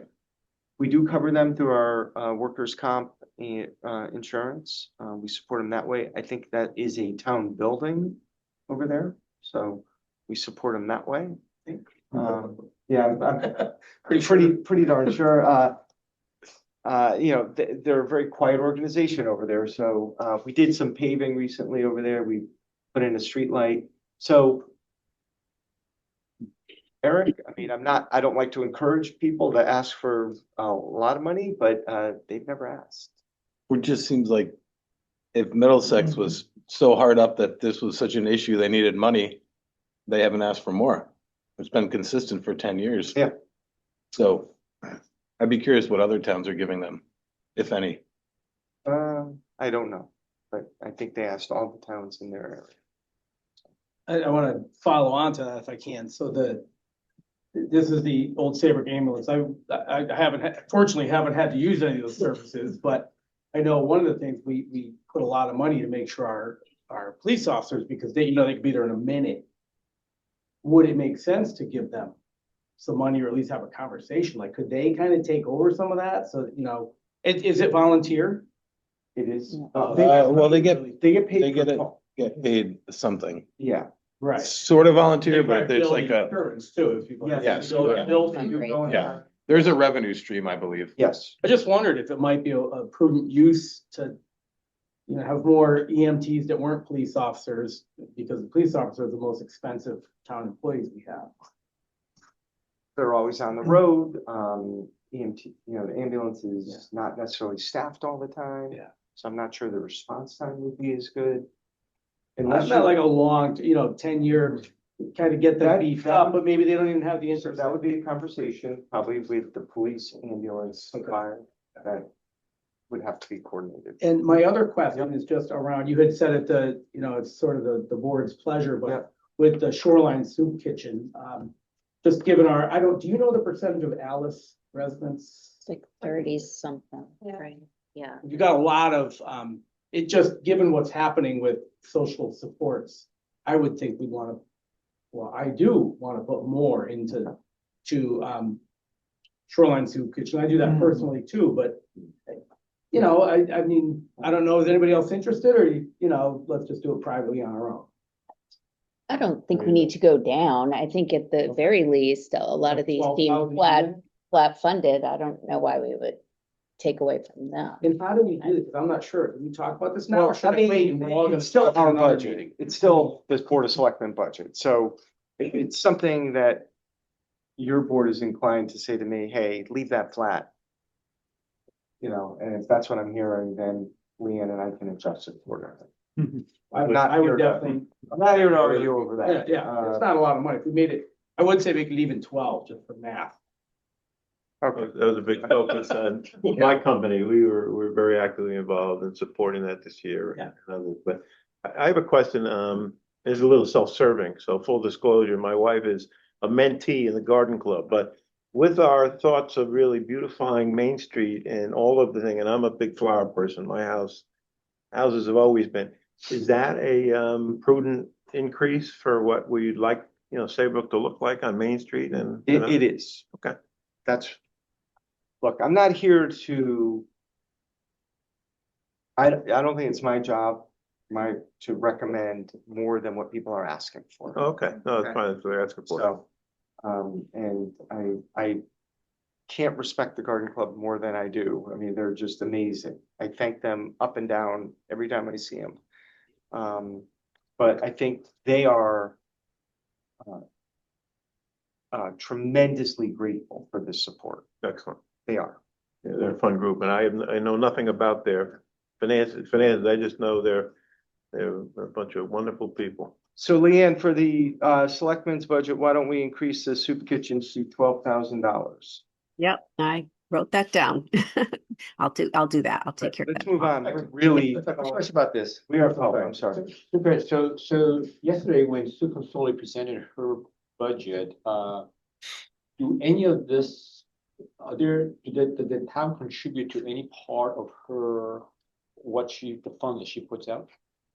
Say that again. The funds that she uses to pay for services, are they all state and federal funds? Are there any local funds? Do we give her any money that she can basically give out for support? Local funds to get. I mean, in terms of budgets, yes. Yes, we do give her some money in her budget. I think it's $11,000, and we also have 11 or 15. donations and things offline for social services that are separate from, these are just the political subdivisions are flat out donations to those entities. And Sue Consoli works very closely with the soup kitchen. We are. We're gonna get. Are we okay to move on? Are we good? Yep. Okay.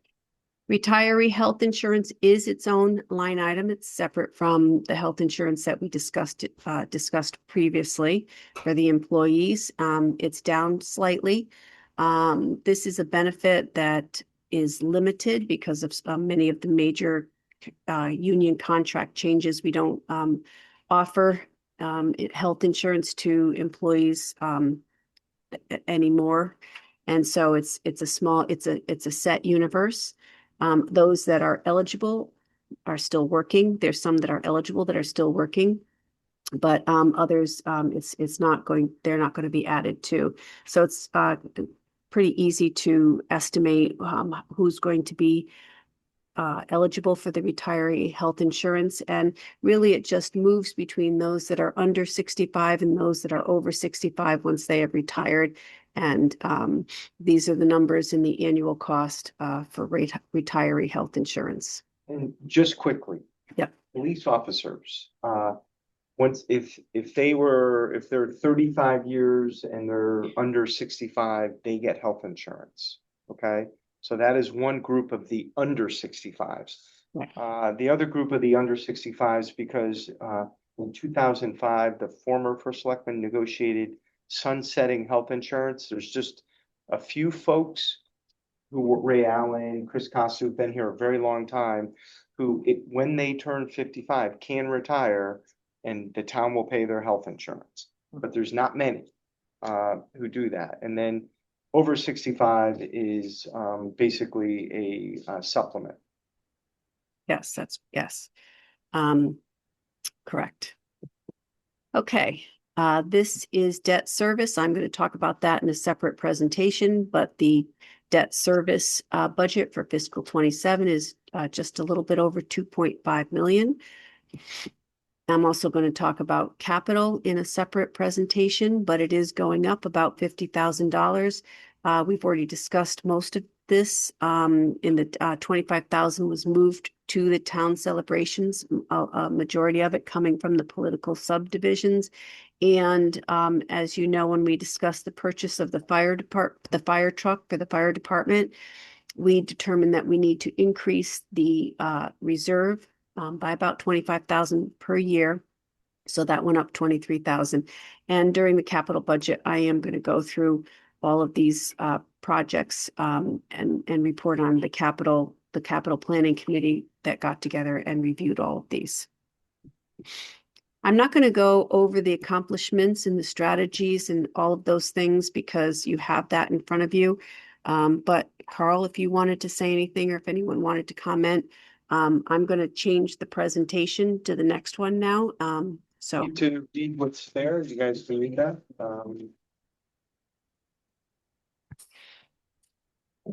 Well, I did a comment on the goals for fiscal 27. I think, Leanne, when you do your capital presentation, I think you're going to touch up on a lot of these, but there are 5 items there. And I'm just wondering, once we get through this budget season, whether some of these can come up as a specific topic for board of discussions. I think some of these are going to be very interesting. A lot of them are going to be high cost. And I mean, for me personally, I'd like to understand more in terms of what it means. Which one? For example, the phase 3 of the. Oh, yeah. Yeah, I'd like to understand more too.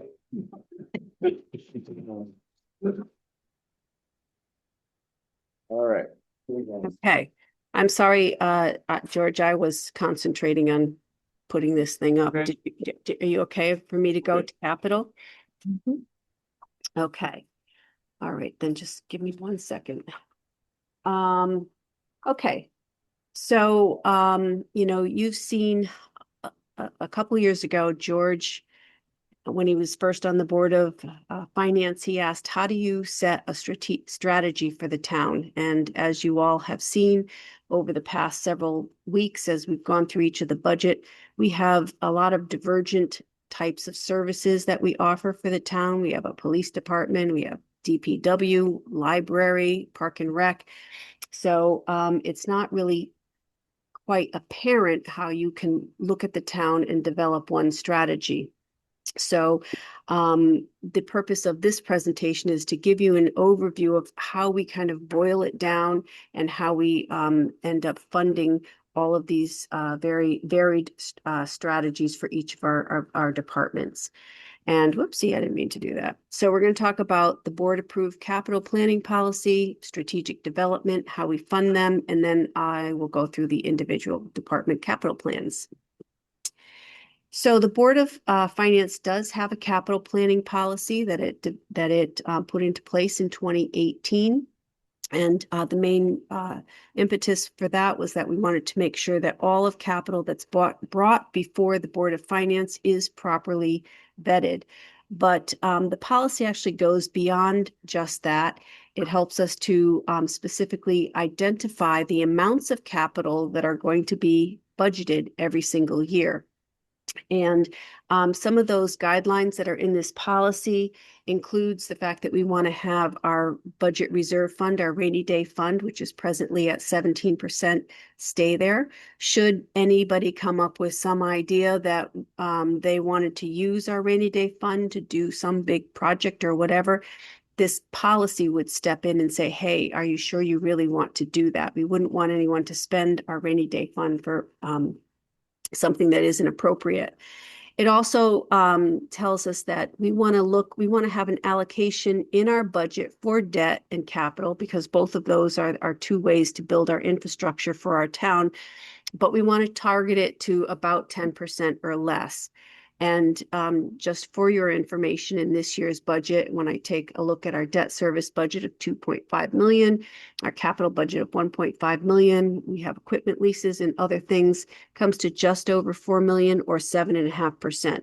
So we are within our target range for debt and capital allocations as part of the budget before you. We also say in this policy that we want to make sure that we make yearly contributions to our reserves. And I know that there have been some questions out there about why we put monies away into the various categories of reserves. And it is because this policy requires us to. And obviously, over the years, every single reserve that we have made in this budget has been well thought out as to why it is there in the first place. The policy talks about how we identify capital needs, useful lives of assets. We've seen that through our fleet management at the police, DPW, fire department, things like that. We also look at strategic studies. The most recent one is Park and Rec and how we're going to implement that. And then we also have changes in statutes or town charter. Early voting is a good example that we were talking about earlier, where that new program was mandated upon us and we had to use capital contributions to implement it. So we did meet as a capital planning committee on January 15th. And I want to thank Megan and George and Steve all for participating. And Carl and I were there as well, and also our department heads. So last night we saw Chris Costa, and she gave an overview of the land use department. And actually, this is the beginning for how we develop a town-wide strategic plan. So over the long term, she develops a plan of conservation and development. If we do not have this in place, she said this last night, but I will reiterate that if we don't have this in place, we become ineligible for state funding.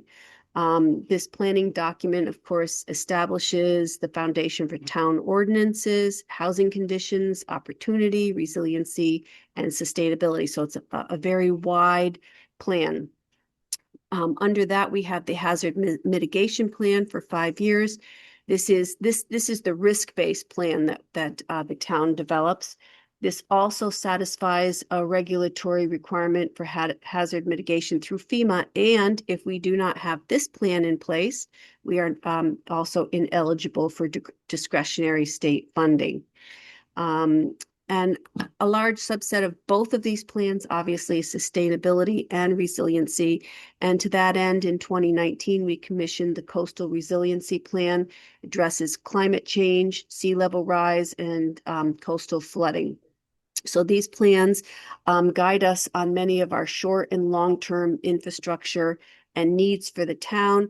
Land use puts this all together, determines the things that need to be done, give them to the department heads, that is the appropriate department head, for implementation with their support. So the big picture here, when we look at our strategic planning for the town, is that obviously we want to enhance public safety, fire, police, tree warden, building, all of those entities fall under that category. We want to promote sustainability through, energy efficient buildings and all of the community projects that we put forth. We want to improve transportation, maintain our roads, sidewalks, and parks. We want to support economic development to improve the business districts and job creation here in our town. And obviously, we want to maintain and upgrade all of the things that we do purchase, all of our assets, and take good care of them. So there's two ways to implement this plan. One is in the long term, one is in the short term. In the long term, what we do is we utilize engineering, and we've talked a lot tonight about the engineering budget and how we use it, and how expensive it's gotten over the years. But we use the engineering budget to prepare shovel-ready projects that we can then apply for grants for.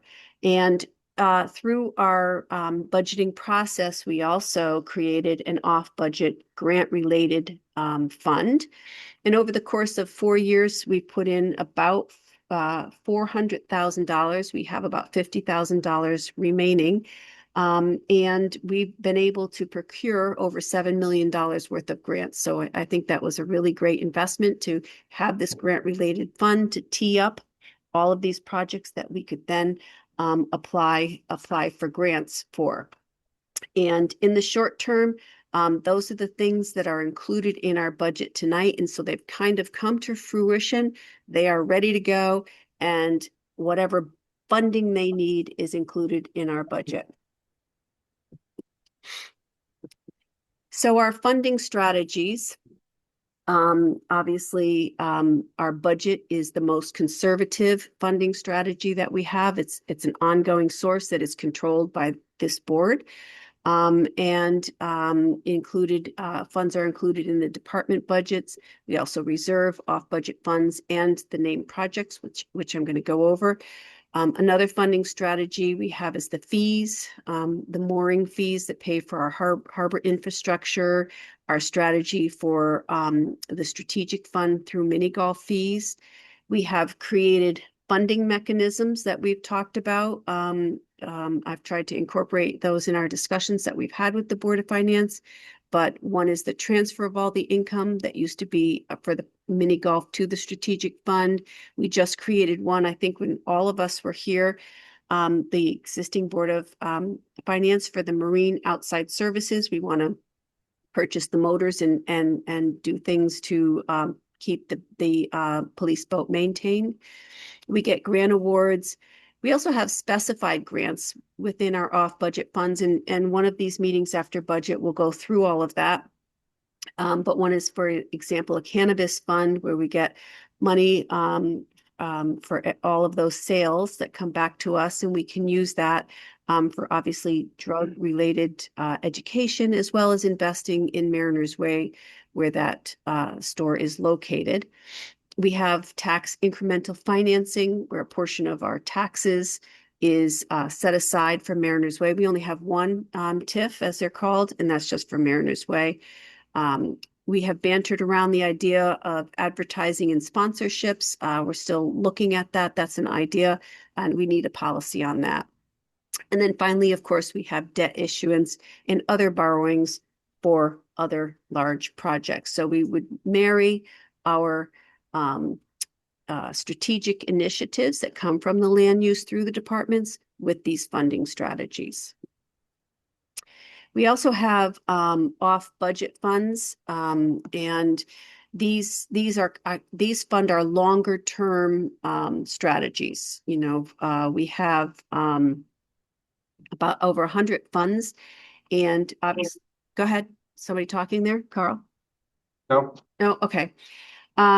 So reserves, I think we've spent a lot of time talking about the reserves, and I report on them every single month. We put money aside every single budget season, and these cover us for known liabilities that, for most, are for known liabilities like fire equipment, catastrophic illness, other post-employment benefits that we'd have to be paying out when an employee retires or leaves. And then we have capital non-recurring, which is a reserve for the unknown that we can use when an issue comes up. All of our grants are into off-budget accounts, so we can manage them. Listed here are some of the larger ones. And then we also have initiatives that we know of that we are planning for and perhaps someday will turn into a capital expense. And then finally, we have mandates. We only have one, the WPCA. And that's a requirement from the law or whatever legal requirement from the state of Connecticut that we must fulfill. These are just some of the examples of some of the grants that we have out there that we can apply to seek funds, and we do that regularly. We also set aside, I think, $50,000 for grant writers that we can utilize to help us apply for these grants. And some of these happen automatically, some of these that we have to apply for. So that's the big picture of our capital strategy. And I'm going to stop at this point because now I'm going to go through all of the department capital plans. Okay, to go forth? Yes. Okay, all right. Public Works, they assess. And so each department has a different way that they assess things based on what it is that they do. They assess the conditions of their infrastructure. They have a service that they work with to take a look at the roads and things like that. They also have fleet management with their useful lives. Every year in their budget, they have a paving budget. It's been $500,000 for a couple of years, $100,000 for the road maintenance, and then we have $125,000 to transfer to the equipment reserve. That is presently negative, and our strategy is to use those reserve transfers till we get it up to positive. They did not request anything for this 1 year budget, but over the 2 to 5 years, they're looking at their fleet management, redesign at the transfer station, and the new DPW garage. Park and Rec, they assess through their strategic plan, and they always have some projects in the named projects. We've probably talked about this, but I'm going to repeat what a named project is. So it's a capital project that we know specifically about. Like, for example, they want to repair the tennis and pickleball court. It will be included in our budget. The budget will then go to referendum, and once it's approved, then we can use the funds set aside for that particular project. This differs from some of the projects that come up throughout the year that we go through capital non-recurring requests that are then approved by the Board of Finance and then go to town meeting. Named projects are approved through the referendum process. The other thing is that we kind of have a self-balancing mechanism here in the capital. So we say we want to set aside $275,000 for capital non-recurring per year, and we subtract from that whatever the amount of the named projects are. So, for example, this year the named projects are $220,000. And capital non-recurring is $55,000. And so that's how we kind of keep those level. Over the longer term in Park and Rec, these are the things that he's going to probably talk about tomorrow night. Clark Park, the playground, Harvey's Beach, Dog Park, the gym floor, and pickleball courts. So for our buildings that we own, we have a variety of professionals that we have come in looking at our roofs, our mechanics, our interior, our exterior. We budget maintenance for these buildings and maintain our upkeep. In the 1 year horizon, we do not have anything. We do have a roof fund that's in one of our reserves that we do use to maintain. We have 9 town buildings, including the 3 schools that we maintain. And we don't have anything over the 2 to 5 year horizon at this point. Yeah. Yes. Just a quick question, the previous one. So will the Kate be on that at some point? Yes, the Kate is on that. The Kate is included as one of our town buildings, chamber, town hall, youth and family, police department, etc. Fire department, they, similar to DPW, look at the equipment that they have for useful lives. And in their budget every year, they have a $60,000 equipment budget that they can spend for replacing smaller pieces of equipment. In this 1-year budget, we have the new fire truck, which y'all approved for just under 1.6 million. And we are going to be having a annual financing debt service payment of just under $267,000 per year for the fire truck. And obviously, over the 2 to 5 years, they look at their fleet and equipment management to determine needs. The police budget, we have the assessment that they use there, similar fleet and equipment management. In this year's budget, they're going to be funding for a fleet management. I have an action item that I'll talk about after this is over with, but that's the $90,000 that is transferred into the reserve account. And then we manage their need for equipment out of that account. In the 1-year time frame, the Marine One engines, the police fleet, vehicle fleet, and that's going to be a combination of things that happen this fiscal year 26 that are new to this fiscal year. A portion of that will have to be approved by the Board of Finance in town meeting, and then a portion of the vehicle fleet will be approved at referendum for the $90,000 that we set aside. Information technology, again, we have to keep up with technology evolution. And so our strategy has been to put everything in the cloud. Larry spoke about that when he did his presentation. So his budget has a lot of annual maintenance fees and cloud service fees in there.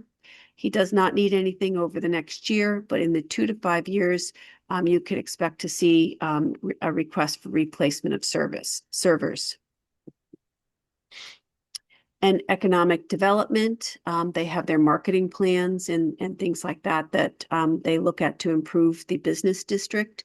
They also, we have our reserve for special town celebrations. And as we mentioned, when we go through the capital budget, that is a $25,000 increase as we have consolidated all of the town programs and celebrations into one budget line item. This year, she is asking for holiday lights. She presented that when she came in to see us in December. And for 2 to 5 years, she's looking for wayfinding signage, a business directory, and some sort of economic initiative that is TBD. WPCA has the deep mandate, Department of Environmental Protection. I forget what the other E is. Over the 1 year, they don't have any requests. And over the 2 to 5 years, they have the phase 3 sewer program, which we're going to talk about when we talk about our debt management after we're done with this program. Harbor management has harbor infrastructure. 1 year, nothing. 2 to 5 years, they always continue to look at harbor infrastructure and the dredging of North Cove. Okay. And this 5-year capital plan, which will be included as part of the budget document, you will see all of this information in written form that I just went over. And it is part of the budget. So it has an annual review and approval, and it goes out to, it's part of the referendum package that is voted on. Within it, all of these projects are managed and tracked by appropriate department heads. All the funds that come in are overseen by not only the finance department, but also audited and made sure that they are compliant with the single state audit, and any of the funds that we put aside for our own benefit are overseen by our auditors. So, just to conclude, we have our long-term plan of conservation and development, 10 years. The plan goes down to our department heads to assess what they need and how to get funding for it in both the short and long term. And obviously, there's a lot of oversight once we do have these capital programs in place. And we present this 5-year capital plan as part of our budget process to keep our eyes on the future to make sure that we have appropriate funding in place and that we can grow appropriately. So that's it for the capital plan. I'm going to stop my sharing for a second and I'm going to take questions. So Leanne, Yeah. I have a question. I was gonna, I have also a suggestion for this route. Yeah. So I think you were planning to talk about the police, the patrol cars coming up soon. I'm Yes. just wondering, since we moved the item to actually approve that motion until February 3rd, I was wondering whether we could just do this tomorrow night. Because tomorrow night's agenda looks reasonably short, going into library and Parks and Rec. And so, because you still have to go through a debt service presentation, that's a pretty meaty presentation. Yeah. Yeah, So- that's fine with me. And I think that on the police department one, it's self-explanatory anyway. Yeah, and it's a separate entity thing as well. Separate entity. We've already discussed it. The chief discussed it. The purpose of bringing it up is so that people know it's coming. And if there Right. are any questions, then we So can we certainly move- take them tomorrow. Yeah, and since we moved the voting for that for the following week, I think we have time. Yeah. And then that's the other fine. question I have is I love what you just did right now for the capital budget. And at some point, again, after this whole thing is over, I think it'd be great if we can get sort of a discussion in terms of how all these capital budget items work. That's coming up. I mean, I heard that the town garage is gonna cost like 5 million. The paint is gonna be somewhere between 10 and 15 million. But anyway, these are big numbers. But Right. So the point is, at some point, all that has to fit into the chart. I'm not sure if it's a charter, whatever it is that you wrote initially, that between the debt service and the capital amount, it has to be less than 10%. doesn't have to. Doesn't have to be, but we target it to be. Understood. And so I'm just trying to understand how all that kind of balance out. And, you know, you bring that up, Leanne, that 10%, I circled it because Yep. where does that come from? Is that? It's a target and it's GFOA, Government Finance Officers Association. I always look to their plans to do, best practices. And so that's a best practice. It's Just a wondering best whether- practice it's a best practice on two ways. Make sure you always budget for your long-term liabilities as part of your budget. And so you don't get stuck in any one year having, some big, huge expense that you're not planning for. Do you want me to go to, so I passed out, I think that all of the named projects and the Excel spreadsheet that you have, I think are self-explanatory, and all of the department heads have gone over those things when they met with us. I'm happy to wait till tomorrow night to go over that list if anyone has any questions. Is that okay with you? What's your email? She's talking about this. Is that the one she emailed out? Yeah. The one I emailed out, the Excel spreadsheet, yes. Okay. No, it didn't came in earlier. What she emailed today was the breakdown. This was that. Oh, you already gave us that. It was part of Jeff's question, the breakdown. Right. The debt service. So are we doing this tonight? We can even move this tomorrow as well. I mean. Oh, you wanna do I that? thought you- Oh, wait, what else are we doing It's all right. tomorrow? I mean, we could move both What's this. and tomorrow? the The police library? card For tomorrow. Does that work for you? Works for me. I thought that we How long is that gonna recommended take? 2 minutes ago. Library and Park and Rec. I think we can go back to. Leanne, I know, why can't we go back to a Saturday? I liked Saturdays. I can do that as well. I mean, We did night meetings. this is hefty. But we Yeah. meet tomorrow night. It's up to you all. I'm happy to do it tonight, or I can do it tomorrow night. This is very thoughtfully done. And Digest. we don't want to rush through this one. Yeah, Okay, good idea. Yeah. And then we're not meeting again. We have no other night meetings? I think it should We wait. only have one meeting next week, that's it? And it's not anything. So, no, we don't have a debt Monday management night. Strategy is, project certain Oh, numbers. it's at the middle school. It doesn't Monday night. affect what we would vote on. That's the, for a that's not budget. for us. I have a migraine. I can't think right now. I wanna go It home. doesn't, like, the numbers are in the budget, the debt management Got a 3-week strategy says, migraine. hey, if we bond X, this is what it's gonna be. It's for And my- this is how we project to manage that. But It's not really. it's like getting it. I just got it today. you know, Like a few if we're weeks, just few doing the days garage before. here and the gate, and we're not doing the gate, doesn't pass a referendum or whatever, then this is a totally different number. Right. So I think it's something, this is more of a discussion document. It's not anything that would prevent the Board of Selectmen if we didn't get to it by that time. But let's see if we can get to it tomorrow night. I agree with you, though. Yes. There's a lot that I want to say about this. I know there's a lot. Wait, Leanne, go ahead. No, I was just, I'm thought you sitting were- watching. I think taking it up now may not be the best idea. I agree. And so, I mean, the only thing I have is just a procedural question.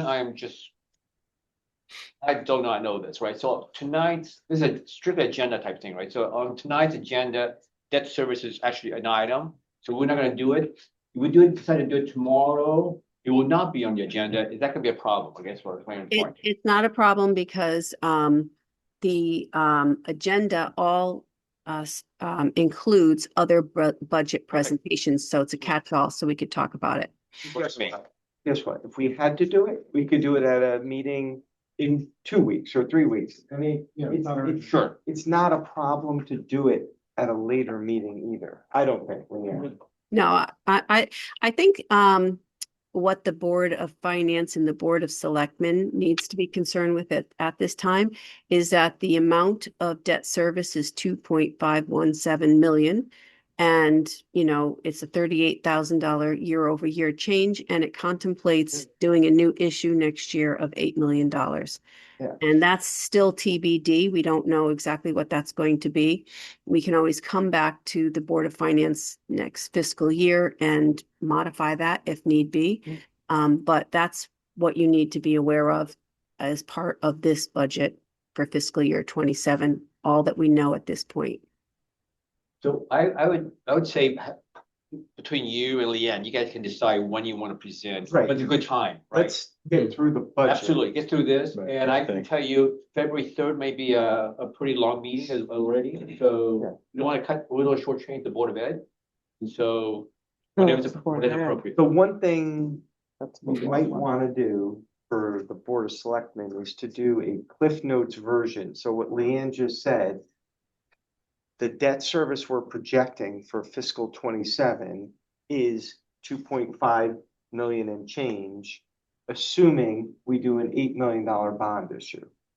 Now, if we don't do that and the debt service is 2.5, we've over budgeted for debt service. We'll survive another year, right? I mean, so we're good. I mean, I don't think it's a critical issue. It's kind of a big discussion and it involves a lot of moving parts, and I don't think now is the time to do that. I really don't. I think it requires a fresh start. Yeah, That and discussion. and I really and don't. it's already baked into a 2.5% already. So, yeah, Well, there is one other thing I want to make sure that there is room for discussion in these deliberations, and that is the $100,000 transfer to the debt service or to the long-term liability reserve. We don't have to do that tonight, but at some point, maybe tomorrow night, I can talk about that because that is the named projects. Yeah, so I'm gonna do it right now. Okay, good. Under the under our capital non-recurring account, we are setting aside $275,000 per year. So we budget it goes into the mill rate, and we move it over here. And what we do, but in the budget process, instead of moving the whole 275 over, we say to our department heads, hey, do you have projects?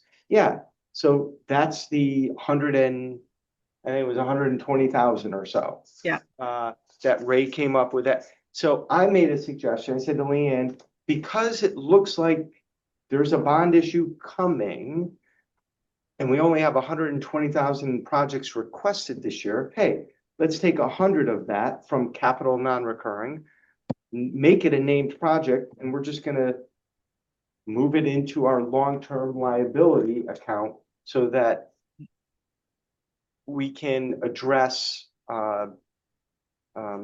debt service should it go up next, in 28, 29, 30, just to have a reserve account.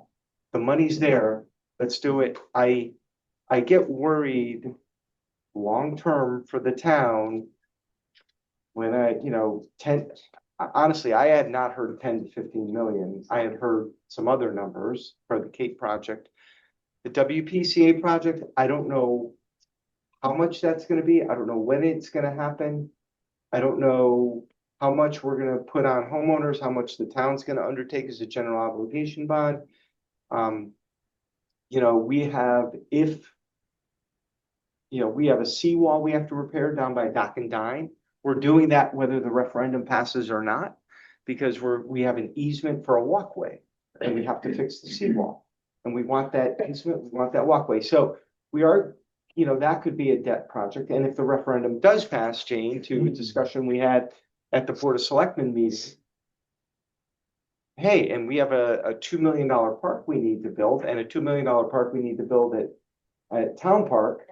But we have reserve funds for, some of it is reserved for Park and Rec. So, there's all of a sudden, and I know the schools may have some needs too, all of a sudden there seem to be projects where there weren't any. And so I said, hey, let's start putting some money aside that we can use for a debt service spike down the road if it comes up.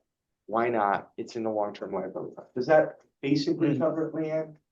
Yeah, no, I think that is prudent, and also that this is how we've been handling all of these reserves. And over time, when an issue that's strategic like this comes up, and we create a new reserve and we fund it a little bit at a time every single year until it gets to a point where we feel it is at an appropriate level, which is what the recommendation is to start building that reserve so that we can help pay for our infrastructure. One thing I don't want to do to this board or to whoever's first selectman, me, anybody else, over the next 2 to 10 years, we're not kicking any cans down the road. And that's the idea. It's as simple as that. I don't mean to, I'm not trying to take credit for anything. I'm just saying we may have some stuff coming and it wouldn't be bad to have a pot of money. It's a great idea, and I think the debt service discussion is going to be interesting. I think all board members really, because there's a lot of things you can do in what I believe would be very favorable conditions to roll up projects. So different strategies.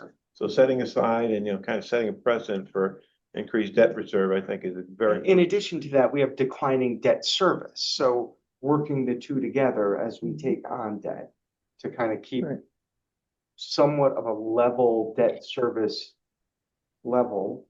I need to use level too much over the next 10 years. All right. Can I just add to what you said? So to get some more details, what you said, right? So when Leanne sent out the slides for tonight, there were also some spreadsheets. They look like this. The second one she sent out, right, is a capital budget for next year. And somewhere in the middle, the line one is the line item to $100,000. This is what Carl's talking about here. So if you guys want to take a look at this and more questions, this is what he was talking about in more greater detail. And printed too from what they like. That's it. That's it.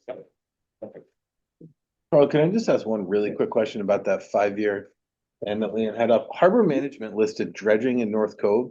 What did that cost the town about 10 years ago when we did it? Because that's typically US Army Corps federal. Yeah, piece, right? it will be that in the future. It was that $7.5 million back then. Okay. And it will be again. How much did we have to pay anything for permitting and nothing? Nothing. Okay. It's not our. Okay. The only thing was that several residents in North Cove paid the price with the banging of it would, it would scoop the dirt, dump it and go. Ooh. And well, they got iced in too. That in the middle of the night. Might have been the tide at that point. It was loud. It was loud. People were like, kidding me? We have to live with this? They were doing it at all hours. Yeah. No comments or thoughts from anybody? No comments from us. Leanne, thank you very much. Yeah, thank you, Thank Leanne. you so much, Leanne. Yeah, thank you. Good discussion. Make a motion. Thank you so much.